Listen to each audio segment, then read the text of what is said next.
Tonight's story begins with rain, heartbreak, and a hotel room opened by mistake. But what follows just might restore your faith in fate.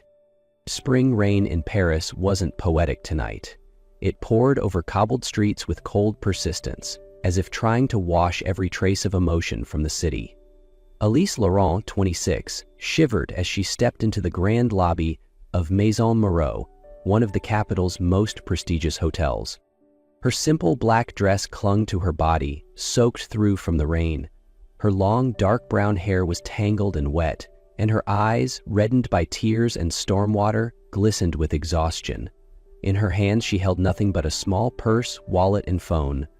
All she had taken when she walked out after witnessing the image now etched in her memory, the man she'd loved for 6 years whispering sweet words to another woman. Elise didn't scream. She didn't cry in front of him. She just walked away, her heels splashing in puddles, her heart pounding as if clenched by a cold hand. She found a stool at the hotel's bar and ordered her third cocktail. "Something stronger, please," she rasped, and the bartender nodded silently. The soft golden light around her did nothing to warm the hollow ache inside her chest. "How could I be so blind?" Elise whispered, eyes fixed on her glass. Each sip burned like regret, but the past clung to her, refusing to let go. A hotel staff member passed nearby, and by chance a room key slipped from his pocket. In her drunken haze, Elise bent down and picked it up. She thought it was hers, or maybe she just didn't care anymore. The card read, "Suite Étoile, the most exclusive suite in the hotel." Elise got up, stumbling toward the elevator. "Just needs sleep. Tomorrow will be different," she told herself. But she had no idea that the door she was about to open would lead her into a fate she could never have imagined. The Suite Étoile at Maison Moreau wasn't like any place Elise had ever stepped into. The door opened to a scene straight from a dream. Gleaming white marble floors beneath crystal chandeliers, deep burgundy leather sofas, a king-sized bed draped in pristine white silk. The air carried a faint scent of oak wood and mint, warm, clean, powerful. But Elise didn't notice any of that. She saw only the bed and felt the exhaustion anchoring her limbs. Kicking off her heels, she let them tumble to the floor and staggered toward the mattress. Everything blurred into alcohol and tears. In the bathroom, Julien Moreau, 34, CEO of Maison Moreau, had just finished a grueling virtual meeting with investors from Tokyo. He loosened his tie, letting the hot water from the shower pound against his tense shoulders. Julien was the definition of control, sharp, composed, unshakably successful. But ever since his ex-wife had left him in the wake of a scandal 3 years ago, he'd stopped believing in anything called love. He stepped out of the bathroom, wearing nothing but a navy robe, and stopped cold. Lying on his bed was a woman he didn't know. Wet hair, flushed cheeks, curled under his silk covers. Julien narrowed his eyes. He didn't speak right away, but before he could say a word, Elise stirred. Drunk and dazed, she looked at him and suddenly lunged forward, wrapping her arms around him like he was the one she'd been desperately waiting for. Why did you leave me?" she cried, her face pressed to his chest, her tears soaking into his robe. Julien froze. Logic screamed to call security, but something in her eyes, so raw, so fractured, held him captive, as if she had just cracked open a wound he hadn't touched in years. This girl wasn't dangerous. She was just broken. "You've got the wrong person," he said, his voice low and cold, but Elise didn't let go. She mumbled a name, probably the man who'd wrecked her heart. Julien exhaled sharply. He gently pried her arms away, catching her as she nearly collapsed. "Fine, I give up," he muttered, half annoyed, half resigned. He pulled the blanket over her and let her sleep on his bed. Then he lay on the cold leather sofa, far from comfort. All night, with the rain tapping against the windows, he couldn't sleep. He just listened to the quiet breathing of a stranger and wondered, who is she, and why can't I look away? Elise woke in an unfamiliar room, the pale light of early morning filtering gently through white curtains. For a few seconds, her mind floated in a haze until she felt the softness beneath her, a large bed wrapped in white silk sheets, so plush it seemed to swallow her whole. The air carried the scent of oak wood and mint, foreign but strangely comforting. Yet as her eyes traced the high ceiling, the crystal chandelier, and the marble floors, reality struck her like a slap. This wasn't her room. A sharp throb pulsed in her head, remnants of the alcohol still weighing down her senses. She sat up abruptly, her heartbeat racing as scattered memories of the night before came flooding back. Rain, cocktails, the soft jazz from the bar, and a man. She glanced around the room, and then she saw him. Julien was sitting on the sofa by the window, dressed in a white shirt and dark trousers, his hair still damp and tousled from the night before. He hadn't been sleeping. He simply sat there, watching the city wake up beyond the glass. When Elise moved, his eyes shifted toward her, cool, unreadable, but not unkind. Embarrassed, Elise clutched the blanket to her chest, her eyes wide with shame. I'm so sorry. I didn't mean to. I didn't know this wasn't my room, she stammered, voice shaking. Julien didn't answer right away. He gave a small nod, his tone calm but tired. You were very drunk. I didn't call security because you weren't dangerous, just sad, he said quietly, like an exhale of truth. Her cheeks flushed crimson. Spotting her bag at the foot of the bed, Elise hurried to gather her things, searching for her room key, but it was gone. Hands trembling, she grabbed a pen and hotel notepad from the bedside table, scrawling a few uneven lines. I'm sorry for the trouble. Thank you for not throwing me out. I won't forget your kindness. She left the note on the table, gave a small bow, and walked briskly out the door, never once looking back. Julien remained seated for a long while.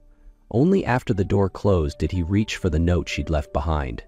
The slanted, hurried handwriting seemed to press into something buried inside him. For 3 years, no one had entered his life without an agenda, and yet this stranger who'd stumbled into his world by mistake left behind something heavier than a presence, a feeling. He didn't smile, but he didn't throw the note away either. Instead, he folded it carefully and tucked it into the inner pocket of his suit. Meanwhile, Elise had returned to her real room on the 10th floor. She washed her face, pulled her hair into a tight bun, and changed into a modest gray dress. Today was her interview at Maison Morel, the career opportunity she had spent 2 years preparing for. She told herself the night before had been an accident, a blur to forget.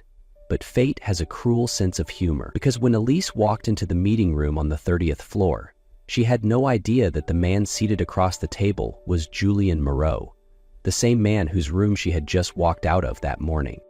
Elise stepped into the interview room, her portfolio clutched tightly in her damp hands, despite having taken several deep breaths to calm herself. Other candidates were already seated, polished, poised, exuding confidence, but none of them made her heart freeze like the man sitting at the head of the table, the one who looked up the moment her name was called. Julien's gaze met hers like a blade slicing through still air. For a heartbeat, the entire room went silent. Elise stood still, spine straight, her fingers gripping her sketches like they were the only anchor to her sanity. His eyes, steely gray, were colder than she remembered, yet at the corners of his mouth something flickered, a twitch, a hint of amusement, as if he'd stumbled upon an intriguing secret. Miss Laurent, Julien said, his tone calm but tinged with mockery, do you often find yourself in the wrong place? A few soft chuckles rippled through the room. Elise swallowed hard, cheeks flushed, but her voice remained steady. Only when I'm overtired, sir, but I never repeat mistakes when it comes to my work. Julien paused, his gaze narrowing slightly. Then, with a curt nod, he said, proceed. Elise opened her portfolio, presenting her concept of blending natural elements into hotel spaces. Reclaimed wood, raw fabrics, and soft natural light to evoke warmth and tranquility. As she spoke, her voice grew firmer. She had rehearsed this for weeks. But every time her eyes flicked toward Julien and met his piercing gaze, her pulse betrayed her. Julien remained silent throughout the entire presentation. No comments, no reactions. Only when Elise finished did he set his pen down and ask, "Are you sure you won't lose your way halfway through?" Elise met his eyes without flinching.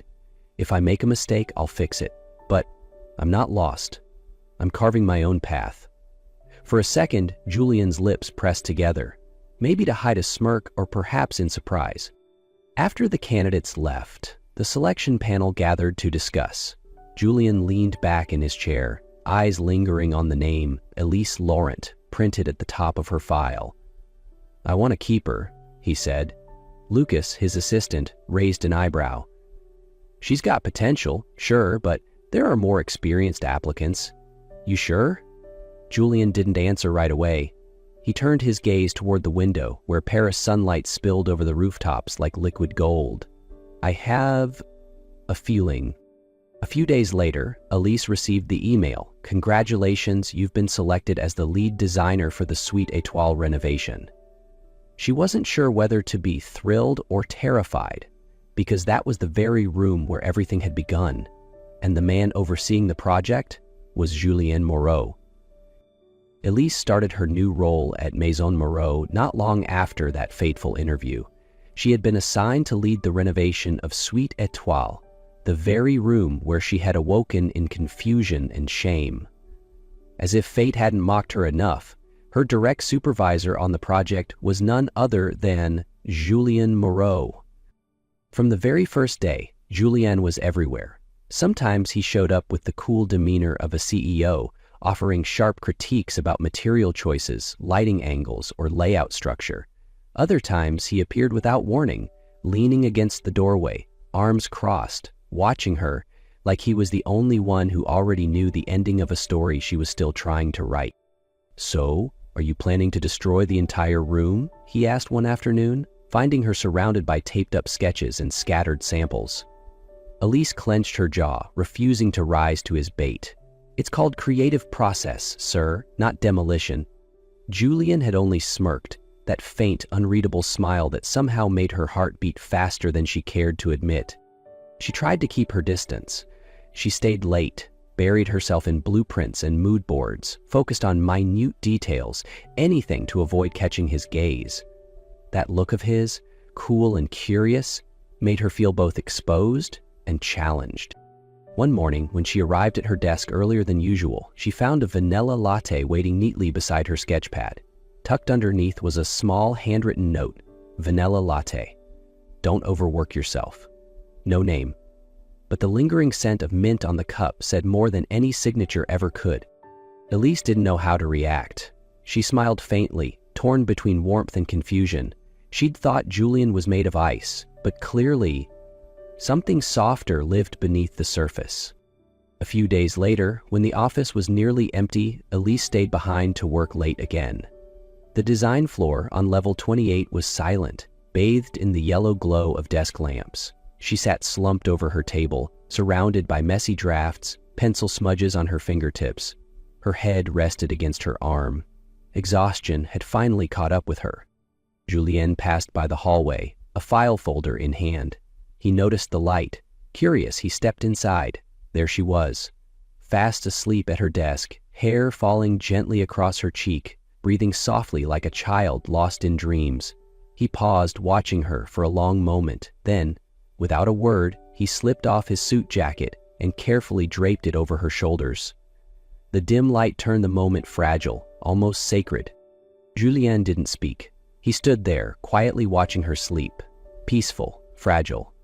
Then he walked away, leaving behind a girl who had unknowingly stirred the part of him he thought had died long ago. The site visit to the outskirts of Provence was meant to inspire the design team for Maison Moreau's upcoming resort collection. Elise joined as the lead designer, but no one expected Julien to attend personally, a decision that immediately shifted the atmosphere. Spring weather, unreliable as always, betrayed them. What began as cloudy skies quickly turned to pouring rain. After an afternoon surveying old wooden cabins near the pine forest, the road back was blocked by a fallen tree. The team was forced to seek shelter in one of the cabins, a modest structure, warm but far from luxurious. Julien and Elise stayed in the main room under the guise of spatial assessment, a quiet living area with a worn sofa and a crackling fireplace. The lights were dim, the sound of rain tapping steadily against the roof tiles. Elise sat close to the fire, hugging a pillow, trying to appear unfazed by the nearness of him. Julien sat across, sleeves rolled, his eyes locked on the flames. "Have you ever been betrayed?" she asked softly, as if unsure whether she wanted an answer. He didn't respond right away. It had been a long time since anyone had asked him something so personal. "Yes," he finally said, voice low, rough, "and I should have seen it coming." Elise nodded slowly, staring into the fire. "I loved someone for 6 years. Gave him everything, my dreams, my time, and still, I wasn't enough to keep him from lying." Julian was silent for a moment. Then his voice dropped, deeper, heavier. 3 years ago, my wife left. Not just left. She emptied our accounts, disappeared, and the media feasted on it for months. I didn't just lose her, I lost my faith in people. Elise looked at him. In the flickering firelight, he wasn't a CEO anymore. He was a man who'd been betrayed down to the bone. The silence that followed was thick, almost unbearable. Neither of them looked at the other, but the air between them changed. Warmer, heavier. Shared pain became a silent language. Julian stood and stepped closer. Elise lifted her eyes to him. Their gazes met, no words needed. He leaned down, slow and careful, and kissed her. It wasn't rushed, it wasn't planned, it was real. That kiss carried apologies, truths, and the fragile hope of something new. Elise didn't pull away. She kissed him back, her hands gripping his shirt as if to hold something from slipping away again. But then Julian stepped back, his eyes, moments ago open, clouded again with fear. "We shouldn't," he whispered, barely above a breath, and turned away.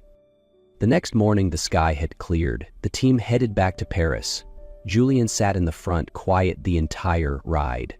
Elise watched the trees blur past through the window, her heart sinking. She had thought it was a beginning, but to Julian, someone who had once been left behind, it was perhaps just a moment he couldn't let himself believe in again. 3 days later, an email arrived. "You have been reassigned to our Marseille office, effective immediately." No explanation, no farewell. Elise didn't ask why.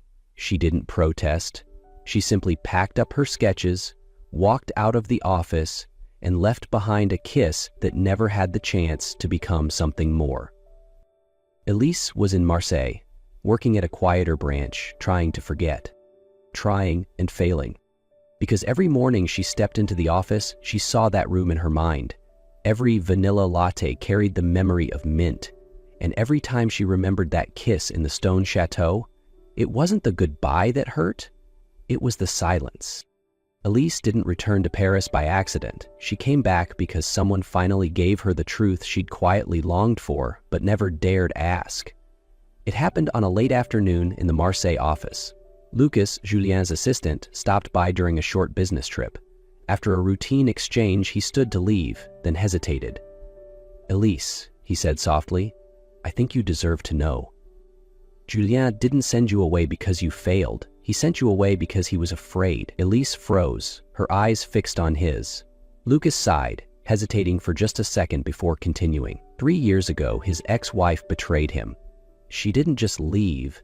She exploited his trust, disappeared when the company was on the brink of collapse, and left him in the eye of a media storm. Julian didn't chase after her, but he's lived with the fear ever since that anyone close to him will get pulled into that chaos. He thought that if he pushed you away early enough, maybe you wouldn't get hurt. Those words didn't wound Elise. They opened her eyes. Julian hadn't abandoned her. He'd tried, clumsily, to protect her, and she had let him, because she had been afraid too. That night, Elise boarded the first train back to Paris. As Julian prepared to step onto the stage to unveil the redesigned Suite Étoile, the doors to the Grand Hall opened. Elise walked in, gaze steady, heart no longer hiding. Without an introduction, she stepped forward, took the microphone, and looked straight at him. "My name is Elise Laurent," she said, her voice steady. "I designed this room. Then I was sent away. Maybe because I made mistakes. Or maybe because I walked too far into someone's life when I only meant to pass by." She paused, her gaze searching for Julian's. "But sometimes the wrong step takes you to the right person." Julien walked onto the stage. He didn't speak at first. He simply reached out his hand. Elise placed hers into his, her smile trembling. Julien leaned in, voice barely a whisper. "I was wrong to let fear choose for me." Elise met his gaze, eyes glistening. "Then, let courage choose this time. I'm here because I choose you." Applause broke out, flashbulbs lit the air. And this time neither of them turned away.